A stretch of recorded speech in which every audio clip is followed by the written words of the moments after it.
벌써 8월이 되었습니다. 이제 8월이 되면은 8월 말쯤 또 9월 초가 되면은 이제 찬바람이 이렇게 이제 또 불어오르기 시작을 하면은 어떤 분은 야 토론토에 낙이 끝났다 뭐 이런 말씀 하실 정도로 한 해가 다 또 지나가는 그런 그 느낌이 듭니다. 정말 8월 달도 여러분 건강하게 무덥다 생각하지 마시고 잘 보낼 수 있게 되기를 바랍니다. 여러분들 살면서 우리 사람들은 편을 가르기를 굉장히 좋아합니다. 내 편, 네 편이다. 또 우리 편이 있고 또 상대방 편이 있고 정치도 보면은 여당이 있고 또 야당도 있습니다. 부부간에도 보면은 남편이 있고 또 여편 뭐라고 부르긴 한데 여편이도 있습니다. 하여튼 이 사람이 둘이 있으면은 한 편이 되기도 하지만은 단 둘인데도 한 사람은 이쪽 편, 한 사람은 다른 편, 이렇게 되는 경우들이 참 많이 있죠. 셋이 모이게 되면 훨씬 더 복잡합니다. 셋이 다 하나가 되는 경우들이 있지만은 어떤 경우는 두 사람이 한 편이고 한 사람은 또 다른 편인 경우들도 또 있습니다. 또 이쪽이 두 명이면 또 이쪽이 한 명일 경우들도 있고요. 아니면 세 명이 다 제각각일 경우도 있고요. 어떤 경우에는 한 사람이 첩자처럼 여기에 붙었다 또 여기에 붙었다 또 이렇게 할 수도 있습니다. 저희 교회에서 그동안에 요즘에 몇 해 동안 하지는 않았습니다만 이 9월 창립주일 전에 제가 운동회를 했었습니다. 그래서 교구별로 이렇게 나누게 되면 천군과 백군 이렇게 나눠지게 되면은요 내 편 그리고 또 상대편 이렇게 됩니다. 또 응원들도 서로 아주 열심히들 응원하시고 여자 축구하고 기마전 줄다리기 이런 거 하면은요 누가 내 편이야 돼서 엊그저께 팀월터에서 커피 잘 마시던 분도 갑자기 적으로 변하게 되고 그때는 집 사고 권 사고 장로고 다 소용이 없습니다. 막 발로 걷어차기도 하고 막 우리 편이 승리하기 위해서 얼마나 팽팽한지 모릅니다. 오늘 20편 124편은 이제 다윗의 시다 이렇게 이야기를 하고 있는데요. 이 다윗의 때에 이스라엘은 이제 전쟁을 굉장히 많이 했습니다. 그래서 블레셋, 모압, 또 암몬, 에돔 이런 나라들과 늘 싸움이 치열했던 것이죠. 이런 상황 속에서 다윗은 지난 날을 이렇게 되돌아보면서 그때마다 주님께서 나를 건져주시고 또 나에게 도움이 되신 그 하나님의 놀라운 은혜를 또 감사하고 있는 시입니다. 정말 적과의 전쟁 가운데서 어떤 경우에는 정말 통째로 이스라엘을 집어삼킬 것과 같은 그런 위험도 있었고 또 그런 두려움도 있었고 맹렬한 이 노염도 있었습니다. 또 그런 경우뿐만 아니라 마치 자연재해처럼 큰 물이 휩쓸어서 모든 생활의 터전을 다 송두리째 빼앗겨 버릴 그런 그 상황, 또 맹수가 물어뜯는 것과 같은 적군으로부터의 두려운 공격들, 또 사방으로부터 올무에 갇힌 이 새처럼 정말 어찌할 바를 알 수 없는 그런 그 상황 속, 그럼에도 불구하고 하나님께서 거기서 건져주신 그 은혜에 대해서 감사하고 찬양하고 있는 것을 보게 됩니다. 자, 그동안에 우리가 시편에 있는 말씀들을 계속 좀 묵상을 해오면서 이 시편은 특별히 우리 인생의 삶을 잘 그리고 있는 시라고 볼 수 있습니다. 그럼 오늘 시편 이 124편을 통해서 다윗은 무엇을 노래하고 있는가를 우리가 한번 볼 수 있기를 바랍니다. 먼저 다윗은 하나님은 우리 편입니다 라고 하는 것을 노래하고 있습니다. 1절과 2절에 있는 말씀 보면은요 이스라엘은 이제 말하기를 여호와께서 우리 편에 계시지 아니하셨더라면 우리가 어떻게 하였으랴. 사람들이 우리를 치러 일어날 때에 여호와께서 우리 편에 계시지 아니하셨더라면, 여기 우리 편에 계시지 아니하셨더라면이라고 한 말이 두 번 반복되고 있습니다. 현대인의 성경에서는 이렇게 해석을 하고 있습니다. 만일 여호와께서 우리 편이 아니었다면 어떻게 되었겠느냐. 이스라엘아 대답하라. 원수들이 우리를 공격했을 때 만일 여호와께서 우리 편이 아니었다면. 여기에 만일이라고 하는 말, if라고 하는 이 말, 이렇게 두 번 반복되고 있는 말이 좀 생략되고 있는데, 정말 이런 일을 상상할 수 없지만은 혹시 만약에 그런 일이 일어났더라면은 내 인생이 어떻게 됐겠나, 정말 내 인생은 끝이 났을 것이다 라고 하는 가슴을 쓸어내는 바로 그러한 안도의 한숨의 또 찬양이라고 볼 수 있습니다. 만약에 그때 하나님이 나를 지켜주지 않았더라면, 정말 하나님께서 그때 졸지도 주무시도 아니하시고 나를 불꽃 같은 눈동자로 지켜주셨기 때문에 그래서 내가 지금도 존재할 수 있었던 거지, 그렇지 않았으면 내가 어떻게 되었을까. 여러분, 신앙생활을 하면서 중요한 일이 하나 있습니다. 그것은 뭐냐면 과거를 기억하는 것. 그 과거를 기억하는 것 가운데서 나쁜 것을 기억하는 것이 아니라, 나쁜 것은 뭐라 그랬어요? 좋지 않았던 것은 잊어버리라 그랬어요. 더 이상 생각하지 말라 그랬어요. 근데 뭘 기억하라? 하나님께서 그 사건을 통해서 무엇을 나에게 베풀어 주셨는가, 그것을 늘 회상하고 기억하라 라고 말씀하고 있습니다. 하나님께서 우리에게 환난을 임할 때, 여러 가지 어려움이 임했을 때, 과거에 하나님께서 나를 어떻게 살려주시고 나를 어떻게 이끌어 주셨던가, 이거를 늘 기억하면서 지금 내가 닥치고 있는 이러한 곤란, 이러한 어려움, 이 현실 가운데, 현재 이 순간 가운데서도 하나님께서 그때 역사하셨던 것처럼 지금도 역사하실 것이다 라고 하는 믿음과 신뢰를 우리는 얻을 수가 있기 때문입니다. 여러분, 살면서 가끔 우리는 혼자 독백해 볼 때가 있습니다. 그래, 맞아, 그때 정말 하나님이 날 도와주지 않았더라면, 정말 그때 하나님께서 정말 내 편에 계시지 않았더라면 어떻게 됐을까.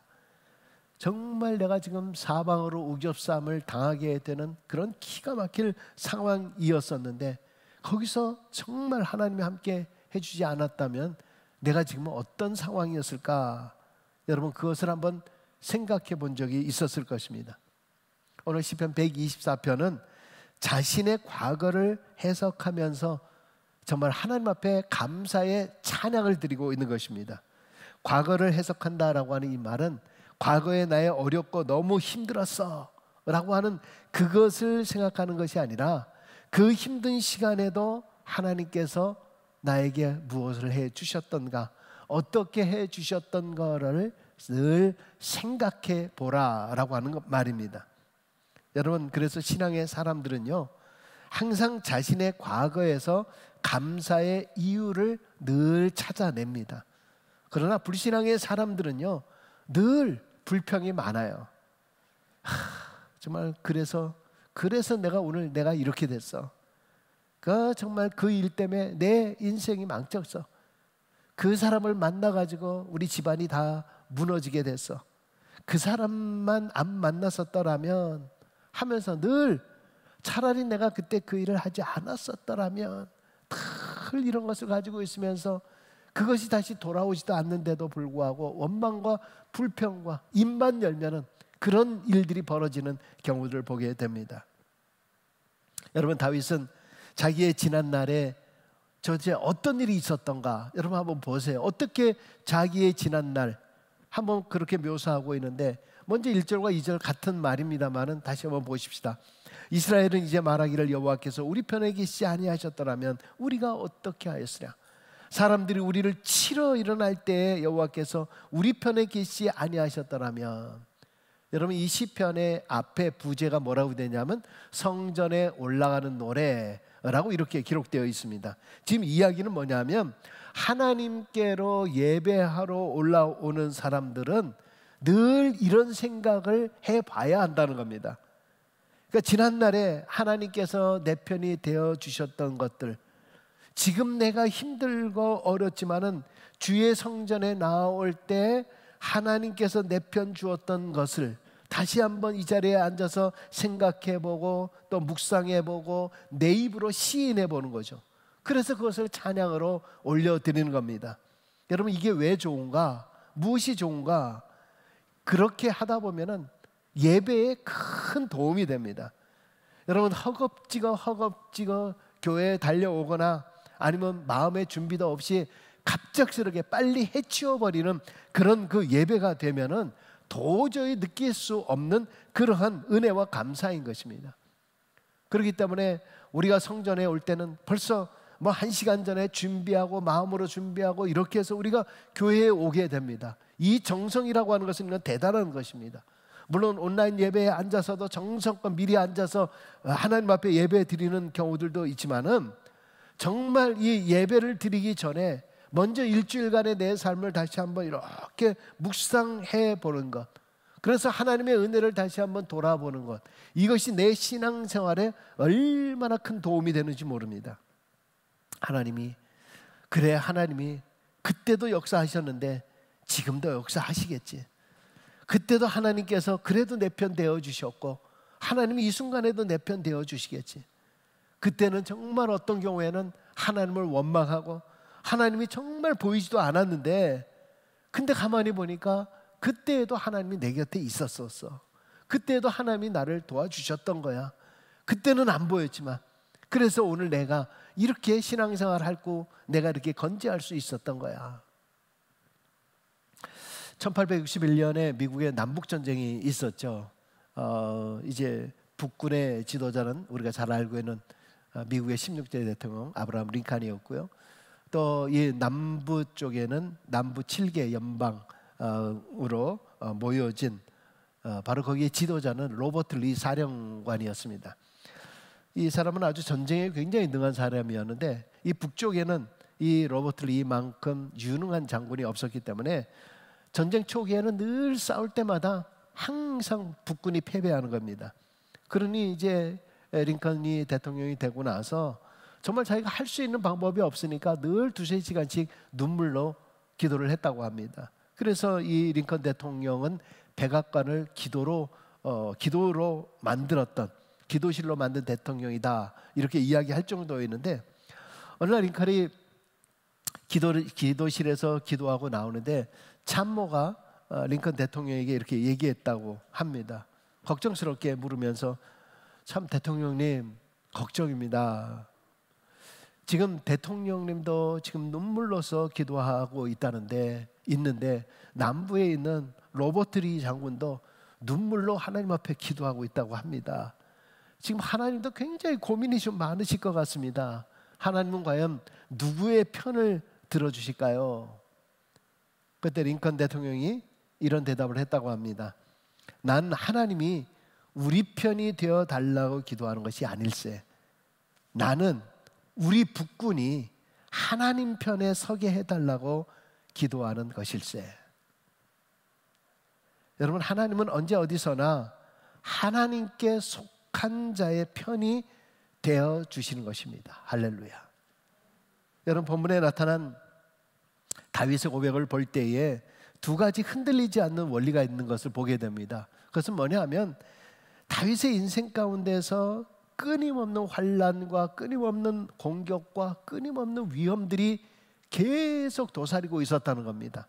그런데 둘째는 뭐냐 하면, 그런 환난과 근심과 걱정과 이 위험한 고비 순간순간마다 기가 막힌 여호와 하나님의 손길이 있었다는 거예요. 그 순간순간마다 하나님이 보이지 않는 것처럼 보였는데 나중에 보니까 하나님이 거기에 함께 계셨고 나의 편이 되어주셨다는 거예요. 할렐루야. 여러분, 우리 인생의 삶이라고 하는 것은 참 버거운 것 같아요. 무겁습니다. 살면 살수록 삶의 깊이가 더할수록 인생이 버겁다라는 느낌이 들 때가 많이 있습니다. 30대보다는 40대, 40대보다는 50대, 60대, 70대 홀가분할 것처럼 보이는데 이상하게 가면 갈수록 더 무거워짐을 느낍니다. 여러분, 실제 혼자 있을 때하고 또 결혼해서 둘이 있을 때, 그러다 또 자식이 또 있게 되고, 자식이 또 있게 되다 보면 또 결혼해서 또 결혼하다 보면 또 손주들이 있게 되고, 어떤 의미에서는 가지가 자꾸 많아지다 보니까 정말 인생의 무게가 가벼워지는 것이 아니라 더 힘들고 더 무거워지는 거예요. 그래서 모세가 뭐라 그랬습니까? 그 연수의 자랑은 뭐라 그랬습니까? 수고와 슬픔뿐이다, 이렇게 얘기했습니다. 나이가 들면 들수록, 훨씬 나이가 많이 먹으면 먹을수록 가만히 인생의 삶을 돌아보니까 수고와 슬픔뿐이다. 이 수고라고 하는 말이 영어 성경에 보니까 트러블이라고 하는 말로 돼요. 트러블이라는 말이 결국 뭡니까? 얼마나 많은 트러블이 있었겠어요. 이제는 이 트러블이 없어지나 생각하는데 또 트러블이 생기는 거예요. 내 걱정 근심이 다 사라졌다 싶으면 내 자녀에게서 또 트러블이 생기는 거예요. 또 자녀뿐만 아니라 손주에게서도 또 트러블이 생기는 거예요. 그러면 내 근심 걱정 이런 것들이 더 많아지는 거예요. 더 헤비해지기 시작을 하는 겁니다. 우리가 처리할 삶의 무게가 가면 갈수록 더 무겁고 복잡하고 동시다발적으로 어떤 데는 여기저기서 막 다가올 때가 많이 있습니다. 정말 우리를 꿈쩍하지도 못하게 할 때가 있습니다. 여러분, 이러면은 당장 우리가 어떻게 합니까? 어떻게 합니까? 정말 힘들다. 정말 힘들다. 지금까지 살아오면서도 힘들었는데 왜 계속적으로 이런 일들이 있게 되느냐? 그냥 빨리 그냥 천국에 갔으면 좋겠다, 이런 말을 합니다. 여러분, 그런데 그 말이 신앙적인 말이라고 생각하십니까? 빨리 천국에 갔으면 좋겠다. 여러분, 그것은 신앙적인 말이 아니라 현실 도피의 말이고 신앙인의 말이 아닙니다. 우리가 평상시에 천국을 간다라고 하는 것은 우리의 소망이지만, 힘들고 어려워서 내가 빨리 천국 가고 싶다라고 말하는 것은, 그것은 결국 하나밖에 보지 못하는 거예요. 여러분, 우리 인생 가운데서는 그렇게 힘들고 어려운 일, 누구에게나 다 닥칠 수 있는 그러한 일들이 있지만, 그것을 이기게 하는 더 큰 손길이 있는 거예요. 하늘과 땅을 지으신 여호와, 하늘보다 크시고 땅보다 넓으신 우리 하나님께서 살아서 역사에서 우리와 함께 우리 손을 붙들어 주시고, 또 하나님께서 우리 편이 되어 주시고, 그래서 다시 한번 우리가 신앙의 힘으로 일어서게 만드는 것, 여러분, 이것이 바로 신앙이고 신앙의 힘 아니겠습니까? 그런데 그 신앙의 힘을, 그것은 결국 부인하는 거예요. 신앙인의 입에서 할 말이 아닌 거예요. 여러분, 정말 잘 믿는 사람이라고 하면 아무리 힘들어도 포기하면 안 돼요. 실망과 좌절에 머물러 있으면 안 돼요. 아무리 힘들어도 우리는 다시 일어나야 되는데, 내 손으로 내 힘으로 일어나는 게 아니에요. 환난 중에 만날, 한난 중에 만날 큰 도움의 손길, 하나님은 우리의 피난처가 되어주시고 또 우리의 반석이 되어주시고 산성이 되어주시는 그 손의 힘이 내 편에 계시다라고 하는 확신으로 우리는 다시 일어나는 거예요. 하나님의 힘으로 일어나는 거예요. 이게 바로 신앙인 것이고, 이 사실을 우리 마음속에 확신할 수 있길 주의 이름으로 축원합니다. 두 번째, 다윗은 이렇게 노래합니다. 하나님은 우리의 도움이시다. 하나님은 우리의 도움이시다. 하나님이 우리 편이시다라고 하는 이 말은 결과적으로 뭐겠습니까? 하나님이 나의 도움이시다라고 하는 말이죠. 그래서 8절에 보니까 우리의 도움은 천지를 지으신 여호와 이름에 있도다. 혹시 우리 가운데서 그럼에도 불구하고 아마 이런 마음을 가지시는 분들이 있을 거예요. 글쎄요, 하나님은 참 다른 사람들을 잘 도우시고 도와주셨다 이런 말을 하고 다른 사람들의 편이 되어주는지는 모르지만은 하나님이 내 편이 되어주셨다는 기억은 별로 없고, 하나님이 나에게 도움이 되셨다라는 것을 내가 실감하지 못할 때가 있어요. 하나님이 정말 내 편이시고 하나님이 나의 도움이시라고 하면 지금 내 상황을 왜 이렇게 그대로 내버려 두느냐? 내가 얼마나 하나님 앞에 간구하고 기도했는데도 왜 내 기도는 들어주시지 아니하시고 침묵만 하고 계실까? 어쩌면 그래서 이런 시편의 말씀이 들려줘도 내 마음 안에 와닿지 않는 그런 분들도 있을지 몰라요. 여러분 사실 그렇죠. 어렵고 힘든 사방으로 오개쌈을 당하는 정말 이런 상황 속에서 여러분 힘들지 않을 사람이 누가 있겠습니까? 이런 상황 속에서 불평하지 않을 사람이 누가 있겠습니까? 여러분 그런데 여기서 우리가 하나님을 의심하게 되는 이유가 뭘까요? 왜 하나님을 의심하게 될까요? 사실 우리가 하나님을 오래 믿었다고 하지만은 실제 우리가 우리의 현실의 삶 속에서 하나님의 말씀을 잘 몰라요. 하나님의 말씀을 잘 몰라요. 어쩌면은 오늘 우리가 함께 읽었던 이 시편의 말씀이라도 묵상을 하기만 해도 우리가 나자빠지지는 않을 텐데, 여러분 이 시편의 이 말씀이 얼마나 실제적이고 확신과 생명력이 지금 넘치고 있습니까? 정말 힘든 상황 때문에 불평하거나 의심하기 전에 먼저 신앙인이라고 하면 이런 말씀을 묵상하고 붙들어야 하는 거 아닙니까? 오늘 3절에서부터 5절까지 보세요. 지금 다윗이 어떤 상황 속에서 찬양하고 있는가? 그때의 그들의 노여움이 우리에게 맹렬하여 우리를 산채로 삼켰을 것이며, 그때의 물이 우리를 휩쓸며 시내가 우리의 영혼을 삼켰을 것이며, 그때 넘치는 물이 우리 영혼을 삼켰을 것이라 할 것이로다. 그러니까 만약 하나님이 우리 편이 아니었더라고 하면, 하나님이 우리의 도움이 아니었더라고 하면은 지금 이런 상황, 이런 사태로 넘어갈 수밖에 없는 상황이었다라고 하는 거죠. 자, 어떤 상황이에요? 산채로 원수에게 잡혀먹일 위험. 한마디로 모든 것들이 정말 내가 손을 쓸 수 없는 꼼짝 못할 그런 상황이죠. 홍수에 휩쓸려갈 위험. 여러분 이스라엘 땅은 와디라고 해서 평상시에 아무렇지도 않은 거예요. 근데 한 번 폭우가 쏟아지면은 갑자기 이것이 강이 되면서 그 강물이 휩쓸려서 가는데, 거기에 모르고 집을 짓는 사람들이 있어요.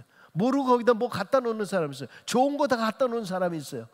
그래서 그렇게 어떻게 되겠습니까? 비가 오면 속수무책으로 다 휩쓸려 가는 겁니다. 여러분 그런데 그럴 때에도 하나님이 우리 편이시고 우리의 도움이시기 때문에 지금 다윗이 하는 말은, 거기서 내 모든 재물과 내 모든 것이 다 휩쓸려 갔지만은 내 영혼은 건지심을 받게 되었다는 거예요. 할렐루야. 그 상황 속에서 내 영혼이, 그렇지 않았으면은 내 영혼마저도 삼켰을 것이고 내 인생이 끝나버렸을 텐데, 하나님이 그 상황 속에서 나를 붙들어 주셨다.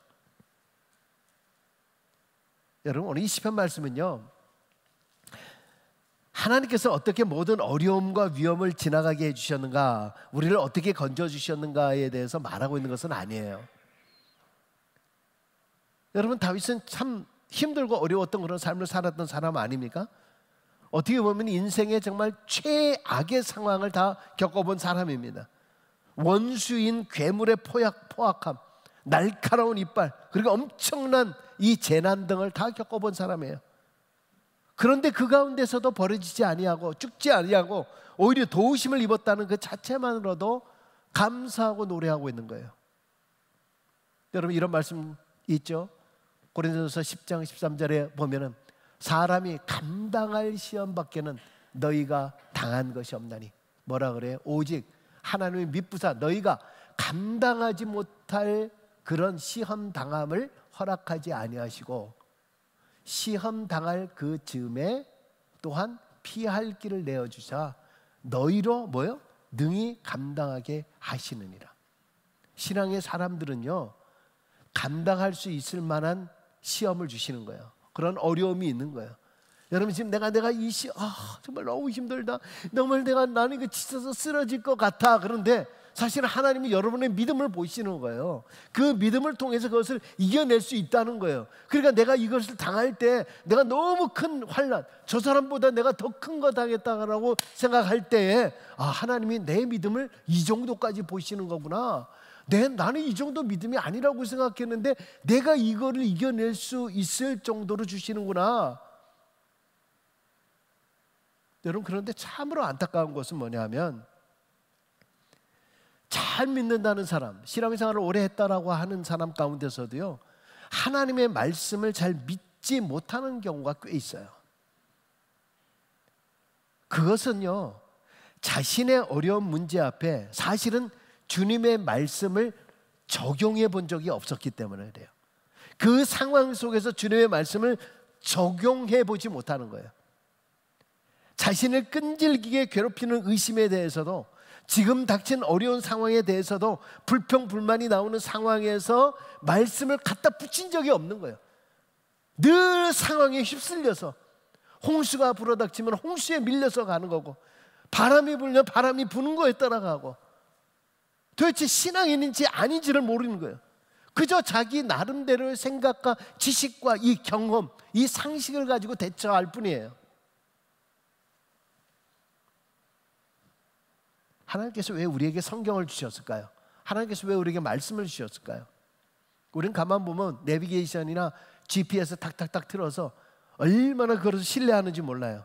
근데 인생의 길을 가르쳐주는 삶의 지도인 이 말씀, 이 성경은 오히려 지금 점점 더 멀리하고 있어요. 점점 더 멀리하고 있어요.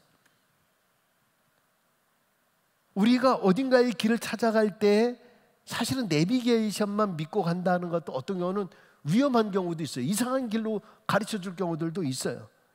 그런데 가만히 보면 그거를 더 신뢰해요. 엄청 신뢰해요.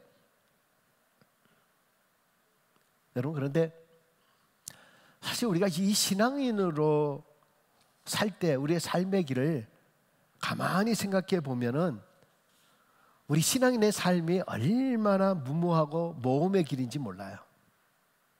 여러분, 우리가 보통 이제 믿음과 소망, 사랑, 이것을 우리가 갖고 살아가고 있습니다. 믿음을 한번 보세요. 여러분, 사실 우리가 뭐 하나님을 본 적이 있어요? 뭐 하나님의 음성을 이렇게 들은 적이 있어요? 베이스톤이다, 뭐 남성이에요? 여성이에요? 뭐 요즘 시대가 어떤 시대입니까? 모든 것을 분석하고 따지고 다시 재어보고 통계로 보고 하는 이 세상이잖아요. 근데 우리가 모습을 본 적도 없고요, 목소리를 들어본 적도 없고, 정말 하나님의 마음을 다 알 수도 없는데도 불구하고 그분을 내 삶의 중심으로 모시고, 그리고 그분을 믿으며 살기로 고집하는 것, 여러분, 이것이 얼마나 모험입니까? 여러분, 소망에 대해서도 한번 생각해 보세요. 여러분, 지금 우리 미래에 대해서 우리가 뭐 한 치 앞도 내다볼 수 있습니까? 불과 1시간 후에 어떤 일이 일어날지, 여러분, 지금 팬데믹 상황을 예측한 사람이 있었나요? 정말 이렇게까지 세계적인 재앙이 될 줄을 누가 알았어요? 요즘은 비행기 타는 것도 꺼려하고, 요즘 뭐 어디 뭐 여행 가는 것도 굉장히, 그리고 뭐 호텔에서 자는 것조차도 지금 다 꺼려하는 그런 시대 아닙니까? 정말 우리가 한 번도 경험하지 못한 이 세상 속에서 우리가 살아가면서 앞으로 어떻게 될지도 모르는 이 세상 가운데 살면서도 불구하고 우리는 하나님께서 분명히 나에게 선한 뜻을 이루실 것이다 라고 하는 그런 소망을 가지면서 우리가 살려고 한다라고 몸부림치고 있다라고 하는 것, 여러분, 이것이 얼마나 무모합니까? 그런데 이게 지금 신앙 아닙니까? 이것이 신앙 아니에요. 여러분, 한번 사랑도 한번 생각해 보세요. 사랑이 여러분 쉽습니까? 사랑이 쉬워요? 어떻게 보면 사랑보다도 경쟁이 솔직히 더 쉬워요. 경쟁이. 왜? 내가 열심히 해서 내 분야에서 성공하고 또 명성을 얻으려고 하는 이 본능과 그 야망에 따라서 내가 저 사람 필요 없이 그냥 내가 그렇게 나가는 거, 사랑하려고 애쓰는 것보다 훨씬 더 쉬워요. 여러분, 그런데도 불구하고 정말 이렇게 힘들고 잘 안 되고 어려운데도 불구하고 사람과 섬김을 실천하려고 애를 쓰는 거예요. 정말 나 혼자 이민의 삶을 살면서 나 혼자 버티기도 얼마나 힘듭니까? 근데 이런 상황 속에서 하루 종일 일하고 나서 또 교회에 와서 봉사한다고, 또 남을 섬긴다고, 남을 신경 쓴다고, 또 남을 사랑해 준다라고 하다가 오히려 어떤 경우에는 내가 오히려 상처를 당하는 일들이 얼마나 많이 있습니까? 여러분, 그런데도 불구하고 무모하게 사랑하려고 그냥 애를 쓰는, 여러분, 그런 모습이 우리 신앙인들의 모습 아닌가요?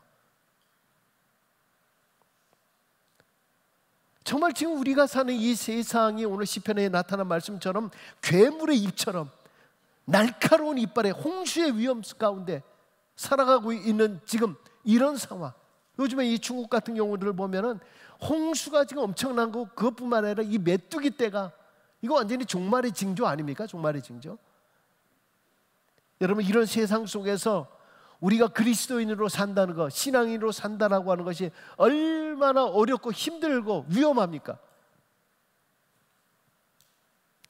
여러분, 그런데 오늘 시편 124편을 통해서는 이런 위험을 얘기하고자 하는 것이 아니잖아요. 그런 위험이 있는데도 불구하고 이 상황 가운데서도 하나님의 도우심에 관한 그러한 시입니다. 하나님을 믿으며 사는 것이 얼마나 어렵고 위험한가라고 하는 것을 말하고 있는 것이 아니라 바로 그런 배경 가운데서도 그럼에도 불구하고 하나님이 이 상황 속에서도 내 편이 되어주시고 나의 도움이 되신다라고 하는 것이 오늘 핵심 주제가 되는 거죠. 그래서 6절에서부터 8절까지 이런 고백을 합니다. 우리를 내주어 그들의 이에 씹히지 아니하게 하신 여호와를 찬송할지로다. 우리의 영혼이 사냥꾼의 올무에서 벗어난 새같이 되었나니 올무가 끊어짐으로 우리가 벗어났도다. 우리의 도움은 천지를 지으신 여호와의 이름에 있도다. 우리의 도움은 천지를 지으신 여호와의 이름에 있도다. 아멘. 하나님은요, 우리의 상황보다도 우리가 이렇게 노래하기를 더 원하세요. 이렇게 노래하기를 원하세요. 그저 괴롭다, 그저 힘들다, 투덜거리는 그런 사람이 아니라 이런 상황 속에서도 그럼에도 불구하고 우리의 편이시고 우리의 도움이신 그런 하나님을 찬양하는 사람들을 원하시는 거예요. 우리는 이 타락한 문화 속에 살면서 경건한 척하는 위선자가 아니에요. 우리는 우리를 저희 이에 주어 씹히지 않게 하신 그런 하나님을 찬양하는 하나님의 백성들이에요. 세상의 사람들이 그리스도인들을 씹는다 할지라도, 세상의 사람들이 교회를 씹는다 할지라도, 세상의 사람들이 그렇게 말한다 할지라도 우리는 그럼에도 불구하고 하나님을 찬양하는 하나님의 백성인 줄로 믿습니다. 여러분, 우리 신앙인들은 행복이 목적이 아니라 우리는 기쁨이, 바로 기쁨을 구해야 되는 거예요. 그래서 뭐라 그랬습니다? 항상 행복하라 라고 얘기했나요? 항상 행복하라가 아니라 항상 기뻐하라. 왜냐하면 행복이라고 하는 말은, 해피니스라고 하는 말은 해프닝에서 나왔잖아요. 그러니까 일반적인 사람들은 해프닝에 따라서 행복하다 느끼고 불행하다 생각하고 그러는 거예요. 그러니까 언제나 행복한 일이, 해프닝이 일어나면 행복하다 그러다가 다른 일이 생기면 나도 불행하다. 우리 크리스찬들은 그런 위치가 아니죠.